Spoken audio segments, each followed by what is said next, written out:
There's an interesting new study that was just released and some commentary around it in regards to the growth or lack thereof of the current vinyl industry.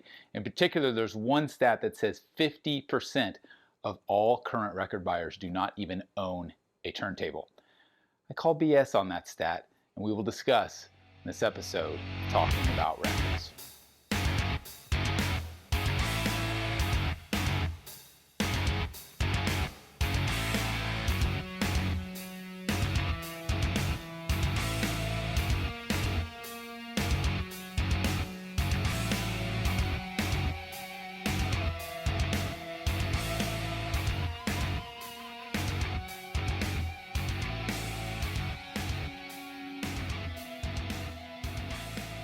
My name is G.I. Sanders from NTX Vinyl, a small chain of independent record shops in the Dallas-Fort Worth area. If you're not local but you are in the US, you can shop online at ntxvinyl.com, and would love it if you'd subscribe to our channel here on YouTube. Follow us across social media on Facebook, Instagram, and TikTok. Has the music business killed the vinyl revival? That's the clickbait title of this article that is circulating amongst the vinyl community, mostly on like Facebook and Instagram and that type of thing.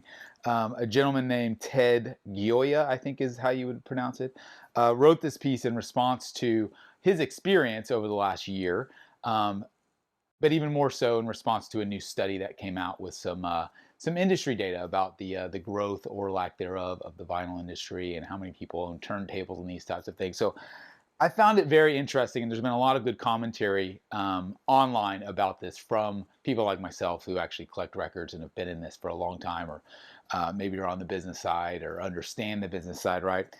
And so this gentleman, Ted, I don't know him. I'm sure he's a great journalist, and it looks like he's got a pretty good following and knows how to write real well. That's all fine. I'm not here to bash necessarily his opinions, but I think his opinions are just that, one person, and especially the way that he looks at this data and kind of treats that, right? And so, in short, he started collecting records a year ago after not buying them for 30, 35 years, whatever, which is the story of a lot of people. A lot of people ditched this hobby long ago in favor of the CD, and now they're coming back around full circle because they realize that maybe there's a place in their life for vinyl as a format to listen to music, right? So he has an interesting story in that he took all those years off and now he's come back. He's also got an interesting lens that he's looking through this, because he's looking at it from a business perspective and kind of comparing it to other industries, if you read between the lines, in regards to how industries operate, how they will create successful growth models to sustain the industry and sustain the business long term, right? And I think a little bit of that is flawed because there's not a lot of apples to apples there. He goes on to basically say, look, this is what I saw when I started collecting a year ago, and I made these predictions based on the fact that I couldn't find the albums I wanted to buy, and this industry is kind of broken. And he says, that the industry needs to be adding manufacturing capacity aggressively. Okay, that makes sense. The ability to press more records. That's going to then bring costs down because there will be more availability. There will be more supply to meet the demand, or even exceed that demand.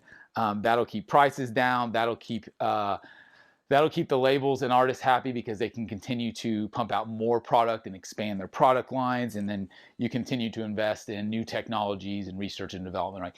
Again, kind of a cookie cutter list of how to grow a business, how to thrive, how an industry should thrive, right? And so I don't disagree with any of that, but you've got to keep in mind that the industry of vinyl records, or I would almost say the mentality of the collector, is very, very different from those who, buy normal goods and things. It's not apples to apples, and I'll kind of talk about why I see that, or why I have that opinion. I mean, there's one quote in here where he says, labels didn't even have to pay to sign artists and cover the cost of recording sessions for these legacy recordings, because he started going out and going, hey, I want all these older recordings, so there should not be as much expense. And he says all they had to do was just press the bloody record and ship it to the store. How hard is that? Well, spoken from someone who, again, I'm guessing probably has never pressed a record and does not know what goes into that process. Yes, the music may exist at some point in time, but if it was recorded 30, 40, 50 years ago, tracking down those masters, tracking down the copyright holders, by the way, all of those people involved now dead, all of the paperwork involved gone. Was it digitized? I don't know. Good luck finding it. So there are a lot of logistical things involved, even if you're going back to revive a recording and reissue a recording that was previously recorded, versus like working with an artist who's going to write music and record music. There's additional expense there. But again, it's not as easy as he makes it sound. And then he also mentions there's a big hesitation amongst record labels to get into the manufacturing process. And I wholly agree here. Jack White has shared this sentiment and basically has gone to the major record labels and says, hey, you need to open your own plants. That's the only way to fix this supply and demand problem. Will they do that? Like the author of this article says, probably not. They don't want to be in that business, and to some extent that's probably a good thing, because I think if anything, the music industry has shown that they're not really good at process and like manufacturing and scale. And again, that's what he's basically saying in this article, so I don't disagree with that. He also makes a point about the refusal of the music industry. Again, we're talking about big corporations here, Universal, Sony, etc. Their inability or their unwillingness to adapt and spend money on research and development to innovate within the hobby of vinyl records, right? I would say that that is the worst idea ever. The entire allure of the vinyl record is the nostalgia factor, the pureness factor of the potentially analog sound or even digital sound on a record, whatever it may be. The experience of holding that record, all of that ties to the fact that this is something that has not been taken over by technology. This is the antithesis of new technology, and that's what I think I'm speaking for you, love about it. If we wanted something technologically advanced, we'll go stream the damn thing. We'll go get an NFT, whatever the hell that is. Like that, all that stuff's available. The vinyl record's not that. Like, me speaking as a vinyl enthusiast, regardless of record store owner, like I don't want big tech coming in and innovating within this industry. That's the worst idea I've ever heard of, and I think that's the biggest thing I took away from this, is he's treating this as a traditional high growth opportunity, and I don't think anybody, myself included, wants that within this industry. Like, I'm perfectly fine for streaming to completely dominate the mainstream consumption habits in regards to music for the vast majority of the world's population. Absolutely. Keep streaming music. I stream music all the time. That's totally fine. What I want to be able to do is maintain a culture of collecting vinyl, selling vinyl, existing within the community. That's a small niche of really passionate people who keep this thing alive. Are we there yet? I don't know. Maybe. I hope so. It feels like we are. Will it sustain long term? I don't know. Maybe some of these things will make it all crash and burn. But the reality is I would think it would be terrible if you walked into your grocery store and saw a kiosk with vinyl records for, $10 a piece. That would, sure, it seems accessible. But talk about watering down an industry. Then there's nothing special about this anymore. And the reality is that would never work, because the vast majority of the mainstream music buyers or consumers, they don't want vinyl records. In fact, they don't even know vinyl records are being made anymore, and nor should they, because music is just a passing thing for them. Maybe they put it on the background and that's it. That's not me. That's probably not you if you're watching this video, because you're in this for a lot of different reasons. And I think that's some of the biggest sentiment that this article really misses. There's also a talk about how the industry is really doubling down on hype. And I think this goes to the limited edition, the record store day, the exclusivity, all that. And again, I agree. And he makes a point that labels are really focusing on a cash grab, only the big albums, only the big names, and that, you know, he couldn't find any of the back catalog stuff that he wanted. Well, guess what? It's a niche. Like, that's how this works. Like, these aren't available in every store everywhere, and how could they be? Even if you had huge record stores in every market, they still couldn't stock all of the available music that's out there, whether it be new, pre-owned, it doesn't matter. There's simply too much music. And the fact that you're kind of bitching that you can't get the, you know, the niche title you want within that niche genre, even when you started collecting a year ago, like, sorry, dude, that's not how this industry works. That it never has worked that way. Even, you know, back in the heyday of vinyl, when it was, you know, being produced in mass scale and available everywhere, like, you still couldn't walk in and just find every album available. That's just not how it works. That's not the physicality of these. Aren't small shiny plastic discs that you can pump them out for 10 cents a piece. That's called a compact disc. So, you know, I struggle with a lot of those opinions, again, just because I don't think this is apple to apples with a lot of the other industries that you would kind of compare to this. And so the other thing he makes a point of, he compares this to, you know, in other words, a technology that is 70-year-old, I'm quoting now, 70 years old, in which labels have invested almost zero additional dollars, okay, and it's priced as if it's a hot new innovation requiring billions of dollars in startup capital. This is like taking your old shoes and trying to sell them for 20 times what you paid for them. No, it's not really like that at all, because new vinyl production, which is what he's talking about. He's talking about the inability for big companies to scale and take advantage of manufacturing processes to get prices down. So this is not taking an old pair of shoes at all. This is taking a net new product in essentially a net new industry. Like, that's the other thing I really struggle with in conversations like this, is people are constantly comparing where we're at now as a vinyl industry to the, let's say, 60s through the 80s, when vinyl was very prevalent and available. Well, guess what? The vast majority of the people who started that industry, let's just say in the mid 60s, when it was really starting to get scale, right? All those people are gone. Like, all that expertise is gone. Yes, some of it has hopefully been passed down, but as a generalization, like, all of the people who started the vinyl record industry and created that industry as a thriving business, all of those people are gone. All of that expertise has essentially died, and it went away in the past 20, 30 years, when no one thought vinyl records were ever going to make a comeback on any level, right?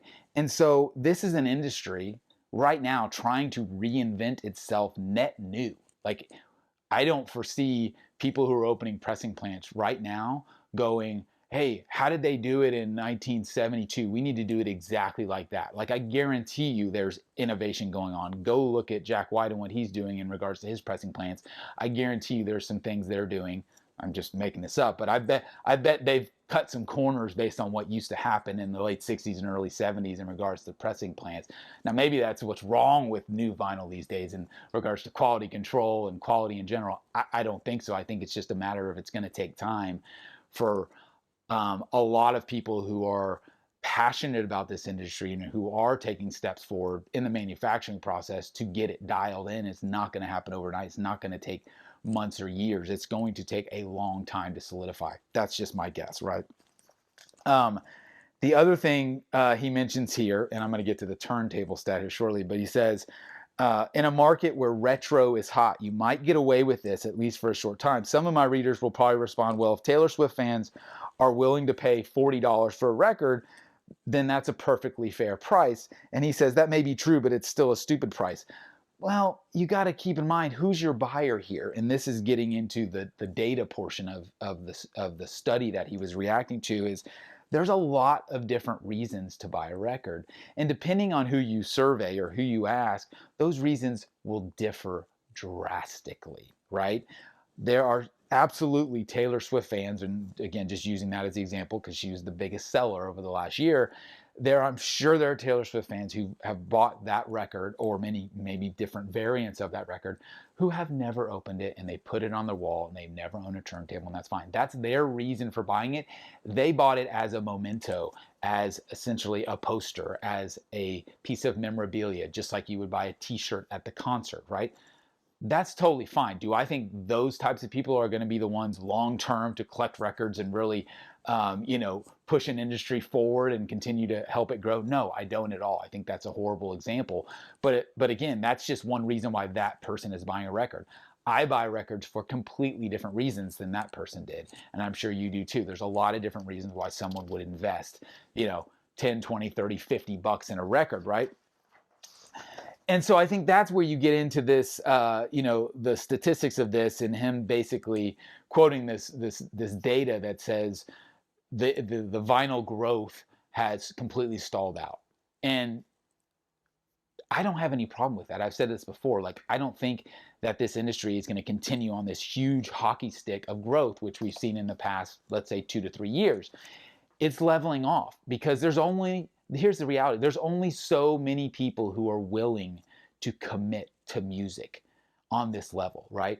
I already said this, the normal mainstream music listener who maybe puts it on the radio and maybe streams it every now in the house on a Bluetooth speaker, like that's the vast majority of humanity, as far as not third world countries, but people who have access and have some semblance of income. Like, that's the vast majority of people, and that's fine for them. Again, the vinyl community is a tiny niche, so we don't think anything like that. Like, we're willing to pay to actually own music. We want to have a physical copy of something. We want to have to get up to flip it to hear the back half of the album. These things are crazy to the vast majority of the general public who consume music. And again, that's not really what this is taken into consideration. So I'm fine that growth has stabilized a little bit. He talks about it as far as like leveling off and, oh man, this is not going anywhere positively. I'm like, I'm fine with that. I don't need vinyl to overtake streaming or come anywhere close to that or even make a bigger impact on the industry as a whole. Like, that doesn't have to happen for this to be able to sustain. This being me being a collector, me owning a record shop. There's enough of a community already that are helping people like myself sustain a business and helping people like you get the records you want, at least on some level and in some consistent level, right? So then we get into the stat, and this is the biggest clickbait stat ever, around the fact that only half, or 50%, of all record buyers these days even own a turntable. Okay, so this comes down to this is marketing survey BS. This is what this is. I've been in the rooms. I've been in the marketing rooms where you're creating these surveys. You go pay a third-party company good money. I've been in marketing departments and smaller startup marketing departments, and we paid $20,000, $30,000 to these companies to run these surveys. And all they do is they go out, they get a whole bunch of hand raisers via email of people who's saying they'll answer their quick 10-question survey. And who are you going to get? Well, you're going to get a ton of the mass population of the kind of generic music listener buyer type of people who maybe have bought a record or a few records, and you're going to get a couple thousand of them, and then you're going to take this data, and whatever the data comes back as, you're going to pick at it and try and find the most interesting, the most eye-opening, the most clickbait-ish stat you can find, and you're going to embellish it, and you're going to make that the headline. That's what this is. Because if let's say I think they surveyed 4,000 people, I saw. So you could survey 4,000 people walking out of Walmart and walking out of Target, would you get a different result there versus 4,000 people who walked out of your local record store? What do you think in regards to people who actually own a turntable? I think there would be a drastically different response. The data would be completely different. And that's the reality of these marketing studies. You have to take them with a grain of salt. Do I think it's interesting that any decent percentage of people who buy records don't have a record player? Let's say that number is completely bloated, and let's say it's only 15% instead of 50%. Like, that's still like, okay, I get it. People are buying for different reasons. They're buying and keeping them sealed because they think they're collectible. They think they're going to go up in value, or they just want to put them on their wall. Like, those are reasons to buy a record. Again, not the reasons I buy them. Is there anything wrong with that? No, people can spend their money however they want. Is it detrimental to the industry in regards to inflating sales numbers? Like, that happens in every industry. There are plenty of people when you get into small niche industries that's like asking a sneakerhead if he wears all his sneakers. No, there's plenty of sneakerheads who keep them in the box because they know they're going to go up in value and they're too afraid to touch them. Same could be said for coin collectors or they don't use their coins. Baseball card collectors, sports cards, and they're not actually trading them anymore. All of the traditional uses for these things. Everyone's different. Everyone collects differently. Everyone buys differently. And again, those are the caveats that a study like this and in kind of an article like this really don't take into consideration. One of the last things I had circled here was a statement that he kind of ends with, where he goes on to say, on an aggregate level, consumers are simply not buying music. They prefer to stream it for pennies rather than purchase it for dollars. Newsflash, yeah, like that's not new. That's not new news. We've known that since the invention of Napster. As soon as the convenience became so accessible and you could download music and you could put it on your first burn it to a CD and then take it on an iPod and now take it everywhere on your phone, like the convenience is going to win out in every way, shape, or form in regards to the mainstream. We are not the mainstream. We are a tiny niche of enthusiasts who buy vinyl, collect vinyl, whatever you want to call it, just listen to music on that format or a physical format of any kind. Like that's the way forward. There's no way we're going to reverse time and go back into a situation where the masses are buying music anymore. No, it's too inconvenient. People are too lazy for that these days, right? You've got to really want it. You've got to want to get up and flip that record. You got to want to actually build some shelving. Even if it's 100 records or 1,000 records, you've got to make space for it. That's all part of this hobby. It's all part of the ritual of committing to the music and showing your appreciation to the artist and to the format in general. And are there going to be millions of people adopting to this every year over the course of the next few years?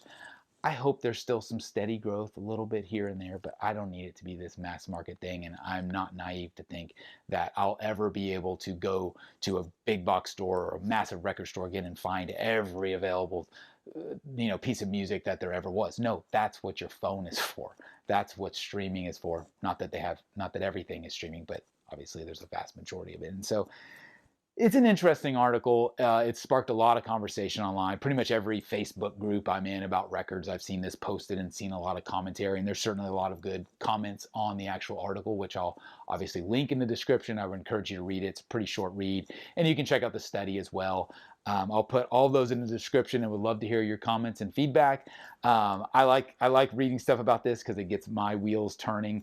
And I've been thinking about it for a day or two and just figure I had to get my opinion out to you because there's no one else around me to talk to about this stuff. So that's what you're for. So appreciate you as always. This has been another episode of Talking About Records. We'll see you again next time.